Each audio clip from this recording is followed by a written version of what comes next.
아멘. 하나님께 영광의 박수 올려드리겠습니다.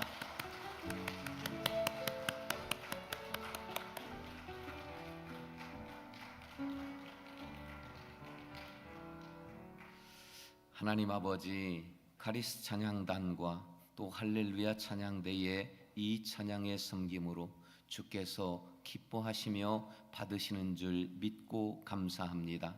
이제 하나님의 말씀을 받기 원하오니 주님, 준비된 우리의 심령 가운데 말씀으로 임하여 주시옵소서. 예수 그리스도 이름으로 기도드립니다. 아멘. 할렐루야. 이 6월은 호국 보훈의 달이라고 합니다. 특히 나라를 생각하는 마음이 6월 달이면 조금 더 이렇게 집중되는데요. 교회와 나라의 관계에서 교회는 어떻게 해야 할까? 오늘 이 부분을 좀 함께 좀 보도록 하겠습니다. 이스라엘도 국가의 위기를 맞을 때마다 하나님께서는 한 사람을 들어서 아주 중요하게 사용을 하셨습니다. 저 이스라엘의 요셉을 들어서 민족이 이 오랜 기근으로 다 죽을 수밖에 없을 때에 그 부족을 구원해 내셨습니다. 모세라고 하는 한 사람을 들어서 애굽에서 이스라엘 백성들을 건져 내셨습니다. 여호수아라고 하는 한 사람을 들어서 가나안을 정복하고 명실상부한 국가로서 이제 시작을 알리게 하셨고요. 다윗을 들어서 그 나라를 반석 위에 강대국으로 세워 주셨습니다.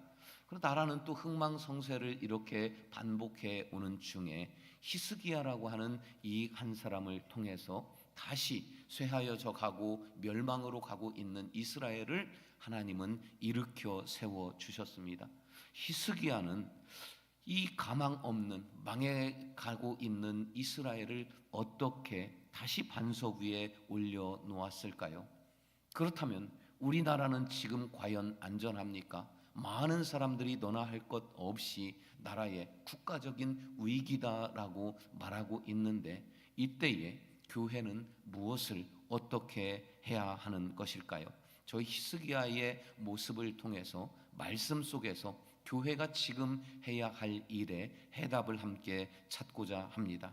지금 오늘 말씀에 의하면 지금 한국 교회는 나라를 위해서 예배의 자리로 돌아와야 하는 것이 첫 번째 말씀입니다. 우리 5절 말씀을 함께 보시겠습니다. 시작. 드디어 왕이 명령을 내려 브엘세바에서부터 단까지 온 이스라엘에 공포하여 일제히 예루살렘으로 와서 이스라엘 하나님 여호와의 유월절을 지키라 하니 이는 기록한 규례대로 오랫동안 지키지 못하였음이더라. 예루살렘으로 와서 여호와의 유월절을 지켜라 말씀하십니다. 예배를 드려라 이 말씀이지요. 히스기야가 왕으로 즉위할 때까지 이스라엘은 30년 동안이나 성전이 폐쇄되었었습니다. 우상의 많은 우상들로 성전을 채워놓기도 했었습니다. 성전이 폐쇄되니까 예배가 없었던 그 기간이 30년 동안이나 이어졌습니다. 도리어 우상은 왕성했습니다. 그리고 예배를 도와야 하는 제사장과 레위 사람들은 실직자가 되었고 먹고 살기 위해서 일을 찾아서 세상 곳곳으로 흩어졌습니다. 백성들은 예배에서 너무나도 멀어졌습니다.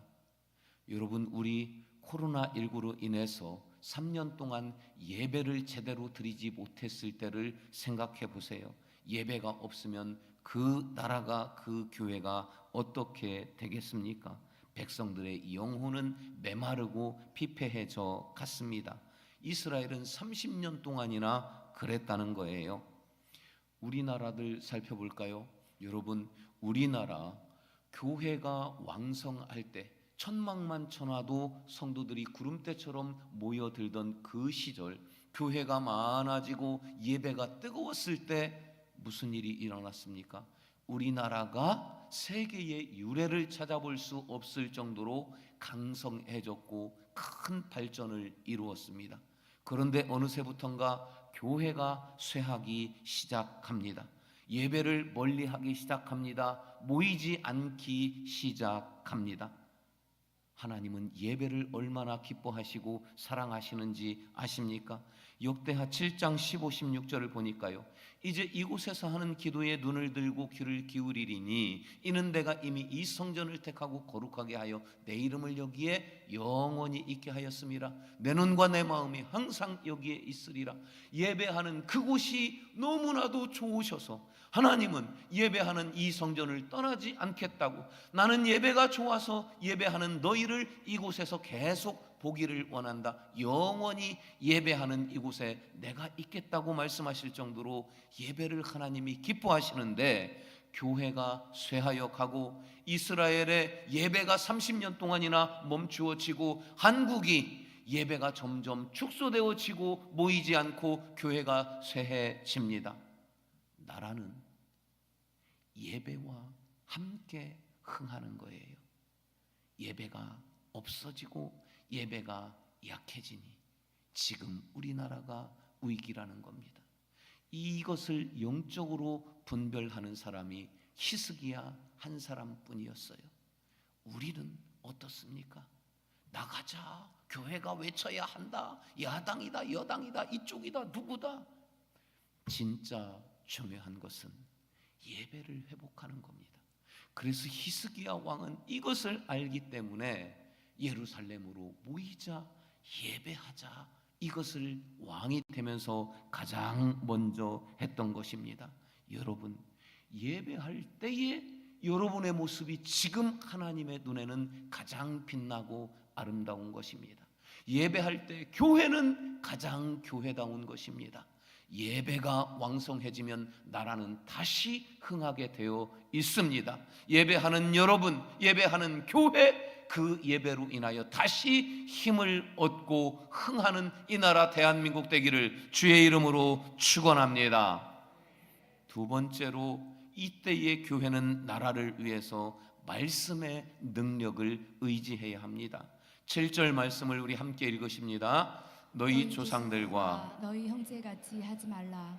그들은 그의 조상들의 하나님 여호와께 범죄하였으므로 여호와께서 멸망하도록 버려두신 것을 너희가 똑똑히 보는 바니라. 너희가 똑똑히 보지 않았냐 말씀하시지요.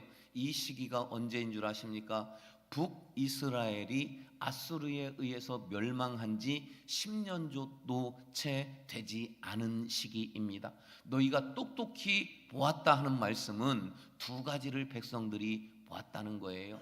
첫째는 우리 조상들이 하나님의 경고의 말씀, 돌아오라 돌아오라, 돌아오지 않으면 멸망하리라, 이 경고의 말씀을 무시했을 때 북이스라엘을 향해서, 형제의 나라를 향해서 돌아오라 돌아오라, 돌아오지 않았을 때 너희가 망하리라. 근데도 돌아오지 않았을 때의 두 결과를 너희들이 똑똑히 보지 않았느냐. 뭡니까? 하나님 앞에 돌아오라는 이 경고의 말씀, 하나님의 말씀을 무시했을 때 그들은 말씀대로 다 멸망했어요. 이것을 백성들이 지금 똑똑히 보았다는 말씀이에요.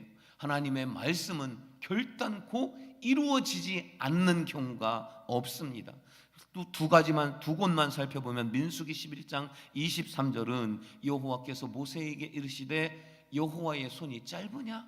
네가 이제 내 말이 네게 응하는 여부를 보리라. 누가복음 1장 45절도 말씀하십니다. 주께서 하신 말씀이 반드시 이루어지리라 하고 믿은 여자에게 복이 있도다. 예수님의 육신의 어머니 마리아에게 하신 말씀이에요. 하나님의 말씀은 반드시 분명히 이루어진다고 믿으면 그 사람에게는 복이 있다는 말씀입니다. 살아계신 하나님의 말씀을 교회가 이 시대에 살아계신 능력의 말씀으로 믿고 의지해야 한다는 말씀입니다. 한 사람을 좀 소개하려고 합니다. 노르웨이, 이 해적 바이킹으로 유명한 노르웨이라고 하는 나라가 있습니다. 화우링이 너무 많이 나요. 이 200년 전에 노르웨이의 이 나라를 살펴보면은 그 200년 전이니까 1800년 되겠지요. 그 이전에 노르웨이는 덴마크로부터 400년 동안이나 이 지배를 받았습니다. 덴마크에서 독립을 할 때에 보니까 노르웨이의 이 형편은 글을 읽을 줄 아는 사람이 10% 미만, 90% 이상이 글을 몰랐습니다. 세계에서 가장 가난한 나라였습니다. 그래서 굶어 죽는 사람이 큰 길 가에 그 시신들이 마구 굴러다니고 큰 길 작은 길 할 것 없이 아사자가 속출하는 그런 나라였습니다. 나라의 국가의 허락이 없이는 여행도 못해요. 모임도 못합니다. 대학교는 단 한 개도 없는 나라였어요. 그런데 그런 나라였는데 오늘날 이 노르웨이는 어떠냐?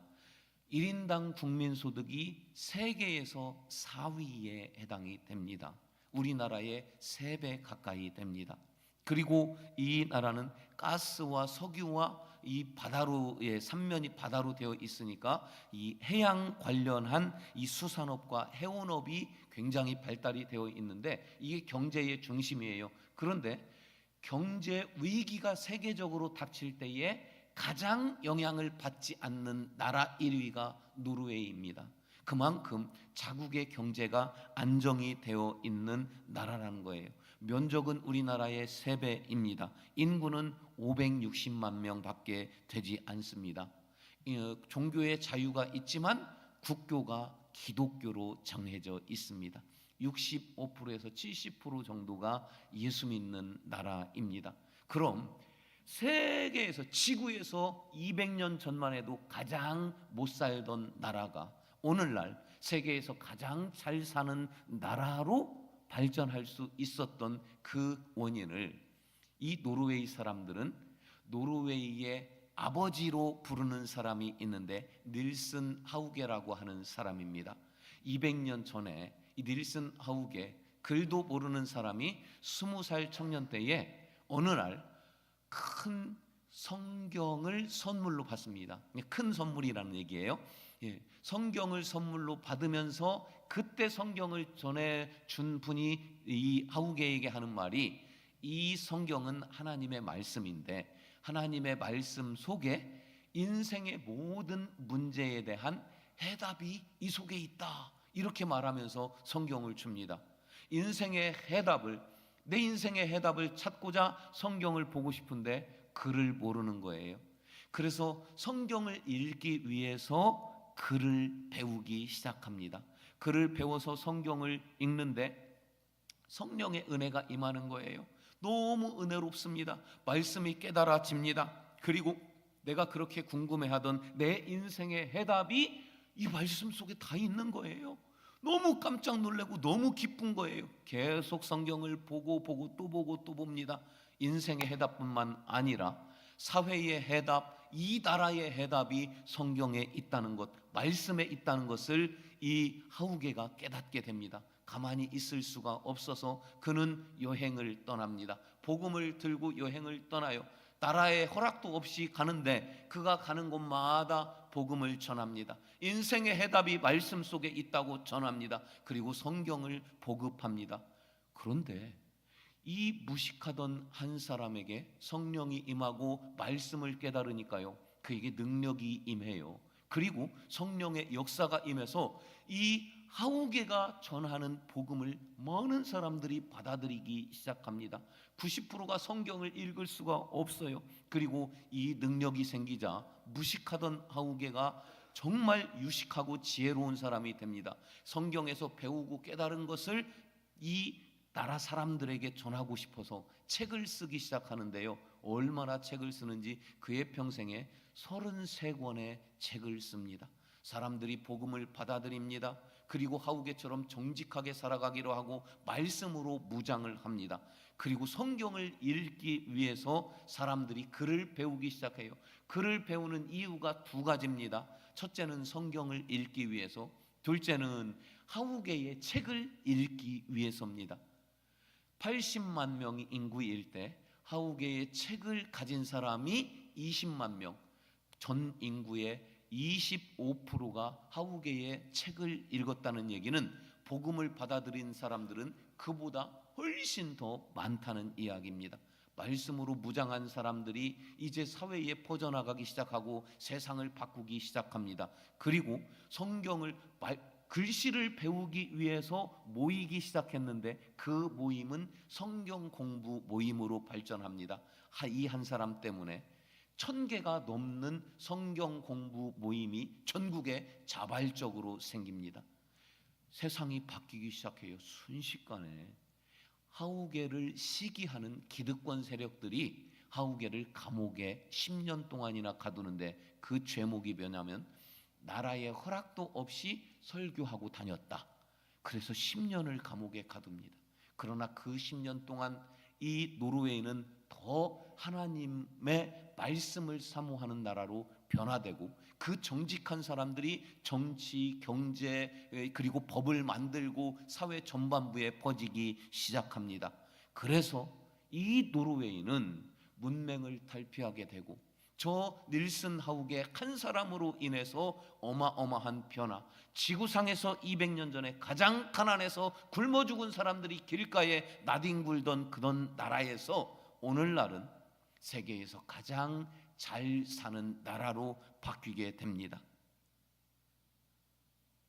성경을, 하나님의 말씀을 읽기 위해 글을 배우던 한 사람, 말씀의 능력을 의지하고 말씀을 깨닫고 세상에 복음을 전하러 다닌, 복음을 외친 그 한 사람으로 인해서 오늘날 노르웨이 사람들은 닐슨 하우게를 노르웨이의 아버지다 이렇게 부르고 있습니다. 여러분, 하나님의 말씀에는 능력이 있는 줄 믿으시기 바랍니다. 말씀 자체가 곧 능력이요, 하나님의 말씀의 능력을 교회가 의지하고 교회가 말씀의 능력에 사로잡히면 교회는 변화되고 우리로 변화되고 이 나라는 변화되고 그리고 저주의 나라, 망하던 나라가 아니라 축복의 나라, 다시 비상하는 나라가 될 줄 믿으시기 바랍니다. 세 번째, 이때의 교회는 하나님의 얼굴을 구해야 합니다. 6절 말씀 보니까요, 너희가 만일 여호와께 돌아오면 너희 형제들과 너희 자녀가 사로잡은 자들에게서 자비를 입어 다시 이 땅으로 돌아오리라. 너희 하나님 여호와는 은혜로우시고 자비하신지라 너희가 그에게로 돌아오면 그의 얼굴을 너희에게서 돌이키지 아니하리라. 하나님의 얼굴을 구한다는 건 무슨 말씀이냐면 하나님의 은혜와 평강과 자비를 구한다는 의미입니다. 이 민수기 6장 25, 6절은 좀 더 정확하게 나와요. 여호와는 그의 얼굴을 너희에게 비추사 은혜 베푸시기를 원하며 여호와는 그 얼굴을 내게로 향하여 드사 평강 주시기를 원하노라. 여호와의 얼굴을 구하는 것은 여호와의 은혜와 평강, 자비를 구한다, 이런 의미입니다.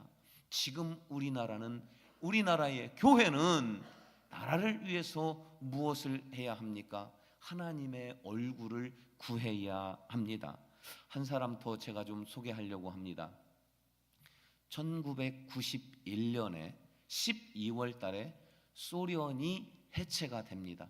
이때 15개의 공화국이 소련에서 독립을 하게 되는데요, 이때에 중앙아시아에 5개의 스탄이 들어가는 나라도 독립을 합니다. 스탄은 소련 말로 나라, 국가라고 하는 뜻인데요, 이때 중앙아시아의 5나라는 카자흐스탄, 우즈베키스탄, 투르크메니스탄, 키르기스스탄, 타지키스탄, 그리고 아프가니스탄하고 파키스탄은 이미 독립국가였기 때문에 제외하기로 하겠습니다. 그럼 이 5개의 스탄이 1991년 12월에 소련에서 독립할 때에 그들의 경제적인 상황은 어땠느냐? 다 고만고만한, 역시 노르웨이처럼 세계에서 제일 못 사는 나라였습니다. 그리고 그 나라들은 전부 다 이슬람이 90% 이상 이슬람을 믿는 그런 나라였습니다. 그 중에서도 카자흐스탄은 4번째인가로 못 사는 나라였어요. 근데 이 카자흐스탄의 첫 번째 대통령이 나자르바예프라고 하는 사람입니다. 나자르바예프는 소련의 공산당 서기장을 지내던 사람으로 소련이 붕괴된 것을 잘 아는 사람이었어요. 그래서 그는 카자흐스탄의 첫 번째 대통령으로서 이 나라를 어떻게 세울지 하나님의 은혜, 하나님의 얼굴을 구한 사람입니다. 그렇다고 그가 신실한 크리스찬이냐? 그렇지는 않아요. 그가 개혁을 했었던 것이 뭐냐면, 정치적으로는 소련의 사회주의는 끝났다, 망한 것을 보았거든요. 그래서 민주주의를 표방합니다. 지금도 성숙한 민주주의는 아니지만 점점 성장해 가고 있지요. 그 다음에 경제적으로는 소련의 같이 벌어 같이 먹자 하는 공산주의가 아니라 이 자본주의 시장 경제를 따릅니다. 그리고 교육을 개혁을 하는데 역시 대학교가 하나도 없어요. 공산당 자녀들이 다니던 그 학교를 92년도에 바로 키맵 대학교를 설립하는데, 키맵 대학교를 시작한 설립자가 누구냐? 이 나자르바예프가 92년 초에 미국의 콜롬비아 대학교에 요청서를 보냅니다. 우리 카자흐스탄의 경제를 좀 자문해주고 이끌어줄 수 있는 전문가 팀을 보내주십시오 요청합니다. 그래서 콜롬비아 대학교에서 그 팀을 보내는데, 그 팀의 팀장이 누구냐? 우리나라에서 연세대학교에서 경제학을 전공하고 박사가 되고, 그리고 콜롬비아 대학교에 가서 경제학 교수로 활동하고 있는 방찬영 교수가 그 팀장으로 카자흐스탄에 와서, 그로 인해서 키맵 대학교를 바로 설립하게 됩니다. 키맵 대학교는 오늘날 이 5스탄 중에서 최고의 대학으로 평가되고 있고, 지금도 방찬영 교수가 총장으로 아직 있습니다. 80몇 세 정도 됐더라고요. 근데 이 사람으로 인해서 경제가 굉장한 그 발전을 이루게 됩니다. 그 중에서 가장 이 좀 특별한 것은 키맵 대학교를 통해서 30년이 지난 어느 날, 시간이 지나면서 전문가들이 그리스도로 많은 영향을 받게 되고요. 그리고 그들이 정치, 경제, 사회, 문화 곳곳 가운데 전문 인력이 배치가 되기 시작합니다. 나라의 기틀이 바로 세워지기 시작을 하더라는 거예요. 가장 중요한 것은 나자르바예프가 종교 개혁을 합니다. 90% 이상이 이슬람교를 믿는 그 국가에서 이제 우리나라는 종교의 자유가 있다, 어떤 종교도 우위에 있지 않다. 이 얘기는 뭐냐면 이슬람에 주었던 모든 특혜들을 전부 다 없앱니다. 그리고 다른 종교를 믿어도 핍박을 가한다거나 믿지 못하게 하는 모든 것들을 다 없애려고 애쓰는 정책을 하고, 기독교의 문을 활짝 열고 친기독교 정책을 합니다. 선교사들이 엄청 들어가는데요, 선교사와 함께 자본이 들어갑니다. 교육이 들어가서 학교들이 세워집니다. 그리고 의술이 들어가게 됩니다. 그래서 이 카자흐스탄이 어마어마한 발전을 이루게 됩니다. 그러면 91년도에 독립을 할 때 5개 스탄 중에서 4번째로 못 살던 이 카자흐스탄, 오늘날 어떤 일이 일어났느냐? 5개 스탄을 표로 한번 잠깐 살펴보겠습니다. 카자흐스탄 1인당 국민소득 작년 기준이에요. 다른 나라 다 1,000, 7,000, 2,000 할 때 카자흐스탄은 $10,000가 넘어갑니다. 기독교 비율이 어떻습니까? 20%가 넘어요. 다른 나라 다 2%, 3%, 7%, 많은 키르기스스탄은 15%까지 갑니다. 타지키스탄 가장 못 사는 나라, 기독교 인구 2% 미만입니다. 여러분, 세계 역사는 증명하고 있어요. 복음이 왕성한 나라, 그리고 하나님의 은혜를 구하는 나라는 흥하게 되고, 그렇지 않은 나라는 쇠하게 된다는 것이 이미 다 역사를 통해서 드러나고 있습니다. 하나님의 은혜를 구하면 여러분이 살고, 여러분의 가정이 살고, 우리 교회가 살며, 하나님의 은혜를 구하면 이 나라 대한민국이 다시 번영하게 될 줄 믿습니다. 이제 말씀을 좀 정리하고 마치려고 합니다. 예배의 자리로 돌아오고 말씀의 능력을 의지하고 또 하나님의 얼굴을 구하면, 그러면 우리나라는 다시 비상하게 될 줄 믿습니다. 그런데 문제가 생겼네요. 대통령이나 저 정치 기득권 세력을 보면 믿는 사람이 과연 얼마나 되는가 의심스럽습니다. 그러면 우리는 어떻게 해야 합니까? 대통령이, 지도자가 신실한 그리스찬이고 히스기야와 같은 사람이라면 참 좋겠는데 그렇지 못한 것 같아요. 그래서 오늘 우리에게 주시는 12절 말씀을 우리 마지막으로 함께 보십니다. 하나님의 손이 또한 유다 사람들을 감동시키사 그들에게 왕과 방백들이 여호와의 말씀대로 전한 명령을 한 마음으로 준행하게 하셨더라.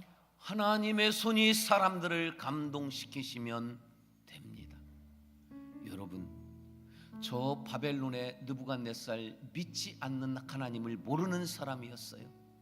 저 페르시아의 고레스도 하나님을 모르는 사람이었어요.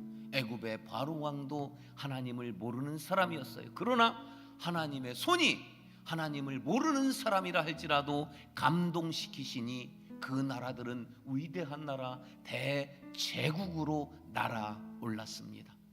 믿지 않는 대통령이라 할지라도, 하나님을 모르는 사람이라 할지라도 하나님의 손이 감동시키면 된다는 말씀입니다. 교회는 이때에 예배를 회복하고 말씀의 능력을 의지하고 하나님의 얼굴을 구하고 한 가지 더 할 일은 하나님의 손이 저들을 감동시켜 주시기를 기도하는 것입니다. 그러면 우리가 살고 우리 교회가 다시 일어서고 대한민국 교회들이 다시 흥하게 되며 우리나라는 다시 날아오르게 될 줄 믿으시기 바랍니다. 우리 함께 찬양하고 기도하기를 원합니다. 교회여 일어나라. 주께서 부르시니 두려움, 실패 내려놓고 교회여 일어나라. 일어나라. 아버지의 사랑으로 능력으로 하나 되어서 세상을 향해 빛을 비추라. 함께 찬양합시다.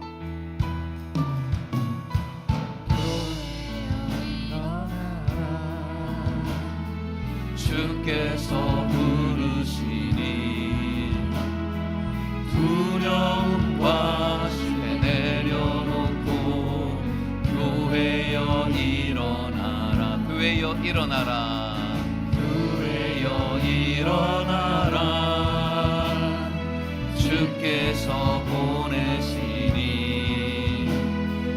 이부르신 삶의 자리에서 교회여 일어나. 우린 세상의 빛, 우린 세상의 빛, 하나님의 편지 주의 교회 통해 세상이 주를 보리라. 일어나라.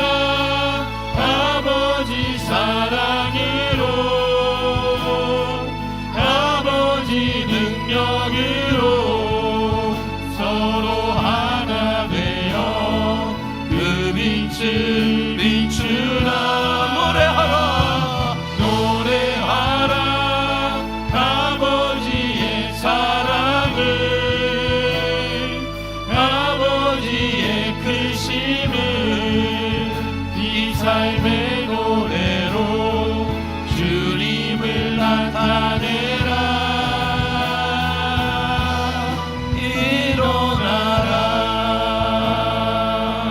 사랑하는 여러분, 하나님의 말씀은 살아계시고 역사하시는 줄 믿습니다. 우리 이 시간에 말씀을 붙잡고 기도할 때에 하나님 예배가 회복되는 교회, 말씀을 의지하는 교회, 하나님의 얼굴을 구하는 교회 되며 교회로 인하여 하나님의 능력의 손이여 저 의정자들 가운데, 대통령 가운데 역사하여 주시옵소서. 주여 세 번 부르고 함께 기도합시다.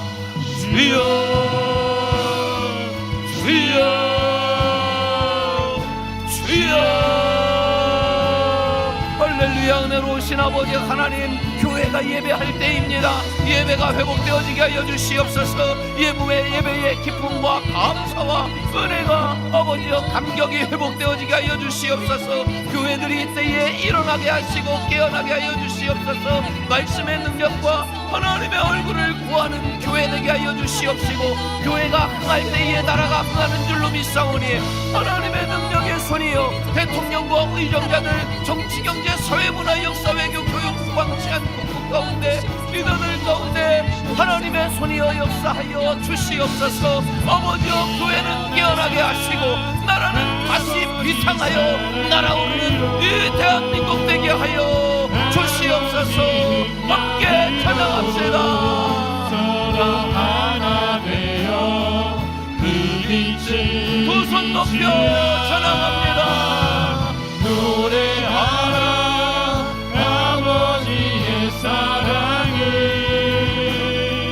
아버지의 크심을 이 삶의 노래로 주님을 나타내라. 교회여 일어나라, 일어나라 아버지 사랑으로,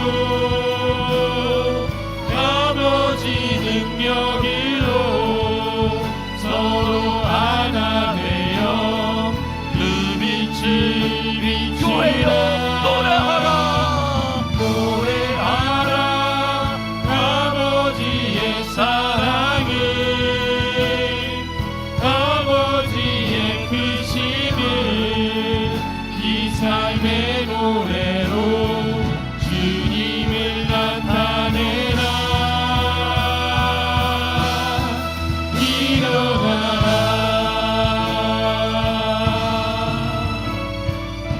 사랑의 하나님 아버지 감사합니다. 아버지 하나님, 교회가 일어날 때, 교회가 흥할 때 나라가 흥한 것을 알았나이다. 하나님, 교회가 다시 예배로, 하나님의 말씀으로, 하나님의 은혜로 일어서게 하여 주시옵소서. 하나님, 보이지 아니하시는 하나님의 손이 대통령과 의정자와 곳곳 가운데 있는 리더들에게 임하여 주시옵시고 저들을 감동시켜 주시옵소서. 혹 하나님을 경외하지 아니한다 할지라도 성령의 하나님의 손이 감동시키사 이 나라를 다시 반석 위에, 이 나라를 다시 비상하는 나라로 이끌어 갈 수 있도록 하나님이여 이 나라 대한민국 가운데 교회가 살게 하시고 나라가 살게 하여 주시옵소서. 지금은 우리 구주 예수 그리스도의 은혜와 하나님 아버지의 영원하신 사랑하심과 성령의 감화 감동 인도 역사하심과 능력의 손에 일하심이 이 교회 가운데 위에, 대한민국의 7만 6천 교회 위에, 그리고 이 나라의 지도자들 위에, 그리고 우리의 가정과 삶의 자리 위에 지금부터 영원토록 함께 하시기를 간절히 축원하옵나이다. 아멘.